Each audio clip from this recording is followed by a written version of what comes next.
औज़ुबिल्लाहि मिनश्शैतानिर्रजीम बिस्मिल्लाहिर्रहमानिर्रहीम। मैं हूँ ज़हर अहमद खान और आप देख रहे हैं मेरा फेसबुक और यूट्यूब चैनल अबुलाक टीवी और मेरा फेसबुक पेज यूके पॉइंट। नाज़रीन, सबसे पहले तो हम बताते हैं कि हमारी एक थोड़ी तवील गैर हाज़ी हुई इस वजह से कि हम रोड साइड एक्सीडेंट का शिकार हो गए थे और बिस्तर की जीनत बने रहे। इस 10 दिनों के दौरान बहुत ज़्यादा काम ऊपर नीचे हो गया, सियासत बदल गई, हालात बदल गए। जो भानमती का कुनबा था उसके लिए बहुत ज़्यादा मसाइल पैदा हो गए। बहरहाल किसी न किसी सूरत हम आपसे इन टच रहे, मगर चूंकि बैठ नहीं सकते थे, चोटें काफ़ी आई हुई थीं। बहरहाल आज इस काबिल हुए तो आपकी खिदमत में हाजिर हैं। आज का वीलॉग शुरू करने से पहले हम एक शेर पढ़ते हैं जो इस भानमती और ख़ासकर नवाज शरीफ के हस्बे हाल है कि स्याह बख्ती में कब कोई किसी का साथ देता है, स्याह बख्ती में कब कोई किसी का साथ देता है कि तारीकी में साया भी जुदा रहता है इंसान से। जी हाँ, ये है बिल्कुल नवाज शरीफ के लिए, मौजूदा हालात के लिए, क्योंकि नवाज शरीफ उस दलदल में खुद आन पहुंचे हैं जहां पर वो जोर लगाते हैं आगे बढ़ने के लिए, निकलने के लिए, कि वो धंसते चले ही जाते हैं। इस वक्त वो दलदल में टखनों से ऊपर घुटनों तक पहुंच चुके हैं और मजीद जोर लगाएंगे तो ये कमर तक चले जाएंगे और मजीद और जोर लगाएंगे तो ये सर तक उसमें फंस जाएंगे। और ये ऐसी दलदल है जिसमें से निकलना जो है बहुत मुश्किल है। चूँकि नवाज शरीफ इससे कबल बाहर थे, बैरून मुल्क थे, बीमारी के बहाने, उनके प्लेटलेट्स के बहाने, उनके इलाज के बहाने, उनके डॉक्टरों के सहारे वो मुल्क में वतन वापस नहीं आ रहे थे।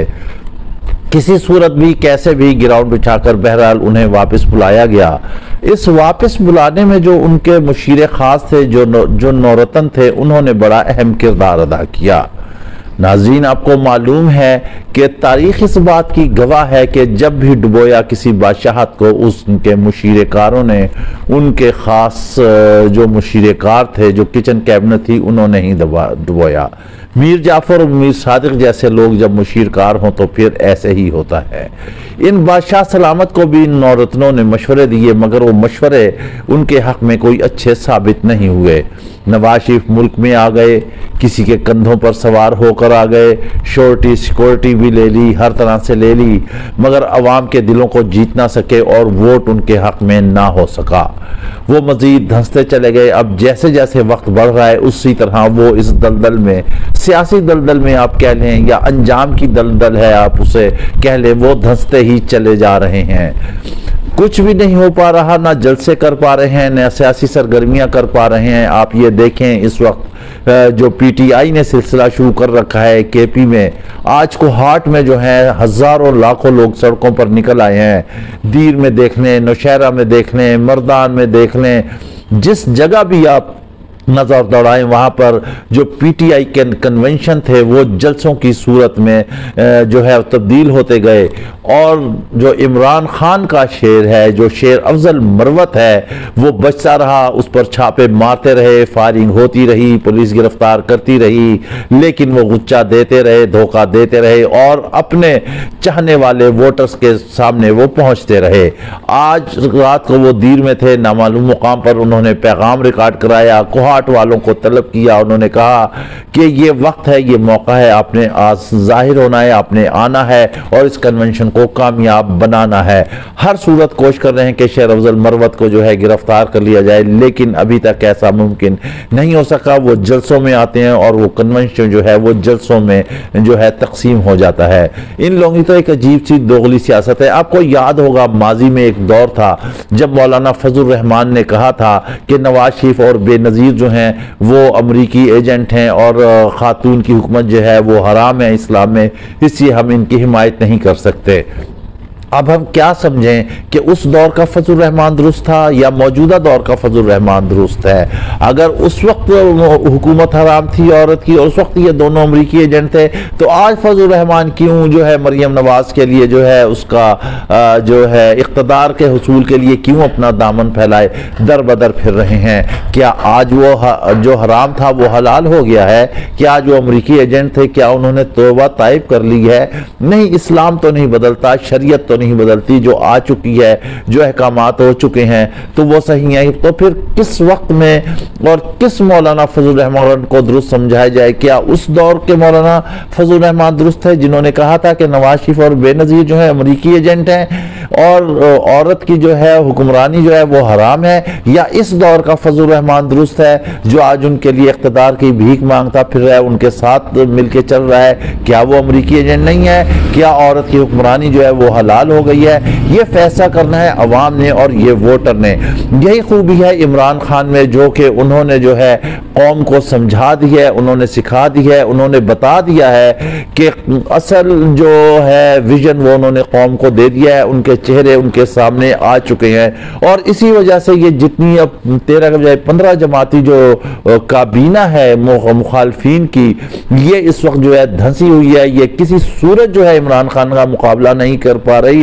भाई ये क्या मर्दानगी है? आप इमरान खान को छोड़े, मैदान भी हाजिर है, घोड़ा भी हाजिर है, आपको हर किस्म की सहूलियात हासिल है, आपको हर किस्म की रियायतें हासिल हैं, आपके लिए कानून जो है वो मोम की नाक बन गया, आपके लिए इंसाफ मोम की नाक बन गया, आप बरी हो रहे हैं, आपकी जमानतें हो रही हैं, आपके केस क्लियर हो रहे हैं, फिर किस चीज का डर है?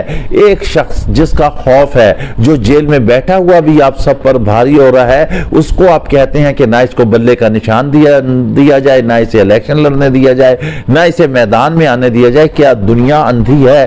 क्या उसकी आंखों पर पट्टी बंधी हुई है?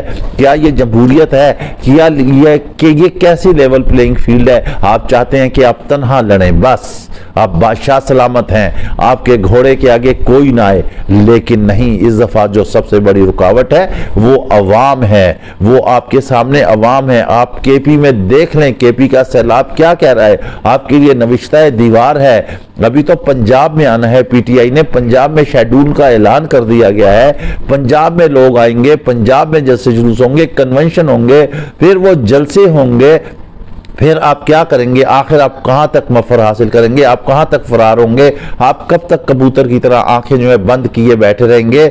जो करता धरता है, उन्होंने भी देख लिया है कि जिस घोड़े पे हाथ रखा था वो घोड़ा जो है वो नाकाम हो चुका है, वो नाकारा हो चुका है। अवाम में किसी सूरत उसको जो है पजीराई नहीं हासिल हो रही है। आप आए थे बड़े तमतराक से, लेकिन नौ रत्नों ने बादशाह सलामत आपको डुबो दिया है।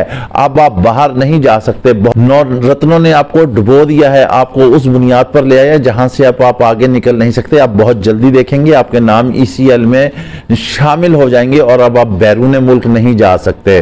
देखें, बात यह है कि आप जिसका मुकाबला कर रहे हैं वो भी आपका हम उम्र है, आप भी उसी उम्र के हैं, तो फिर क्या है? वो जेल में रहकर आपको ललकार रहा है, आप बाहर रहकर भी फरार हासिल कर रहे हैं, आप वहां से मफर इख्तियार कर रहे हैं, आप उसका मुकाबला नहीं कर सकते। आप इस बात को क्यों नहीं तस्लीम कर लेते? नौजवान कौम ने फैसला कर लिया है कि अगर उसने चलना है तो कप्तान के पीछे चलना है, अगर उसने वजीर आजम बनाना है तो कप्तान को बनाना है, इमरान खान को बनाना है। आप पैसा बहा दें, आप वीडियो स्कैंडल ले आए, आप ऑडियो स्कैंडल ले आए, आप हर तरह से उसके अखलाकियात पर, उसके किरदार पर आप हर तरह से कीचड़ उछाल ले, चाहे जमाइमा हो, चाहे रेहाम हो, चाहे बुशरा बीवी हो, या कोई भी हो, उसके जवानी से लेके अब तक आपने क्या चीज नहीं आजमाई। आप वही लोग हैं ना जिन्होंने बेनजीर की तस्वीर हेलीकॉप्टर से बरसाई थी, आप वही लोग हैं ना।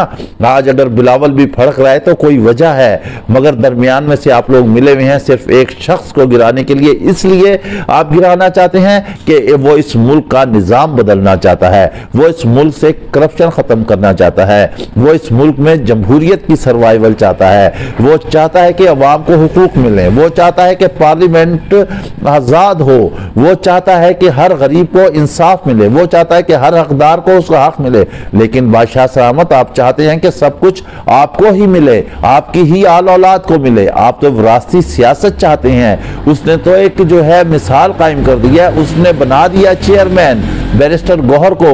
वो अपनी बीवी को बना सकता था, वो अपनी बहनों को बना सकता था, वो अपने किसी अजीजों अकारे को बना सकता था, लेकिन उसने कहा नहीं, कोई विरासती सियासत नहीं है, यहां नहीं है, इस्लाम में कहीं विरासती सियासत नहीं है। आपको मालूम है आप खुलफाए राशिदीन को देख लें, आप रसूलुल्लाह सल्लल्लाहु अलैहि वसल्लम की जिंदगी को देख लें, लेकिन आप पता नहीं कैसे लोग हैं जो आप कहते हैं कि पहले आपकी हुकूमत हो, फिर आपकी बेटे की हो, फिर उसकी औलाद की हो, फिर उसकी औलाद की हो, आपके चाचे मामे रहे। इस गरीब अवाम को आप गुलाम बनाए रखना चाहते हैं, लेकिन अब कौम ने फैसला कर लिया है हकीकी आज़ादी की जानिब गामजन होने का। इंतजार करें, बड़े लोग हैं जो शुतर बेमुहार हैं, जो इंतजार कर रहे हैं कि 8 फरवरी को मियाँ साहब का सूरज तुलू होगा मैनेज करके, बेईमानी करके, फ्रॉडबाजी करके। लेकिन अगर शफाफ इंतखाबात होते हैं तो आप सोच लें, हम कहते हैं 95% से भी आज इमरान खान ऊपर जा चुका है और अवाम मुंतजिर है। आप बाहर निकलें, देखें फिर वो वोट से कैसे आपसे बदला लेती है। इसके साथ ही आप हमें इजाजत दीजिए, अपना ख्याल रखिएगा। वीलॉग पसंद आए तो लाजमी लाइक और शेयर कीजिएगा। अल्लाह हाफिज।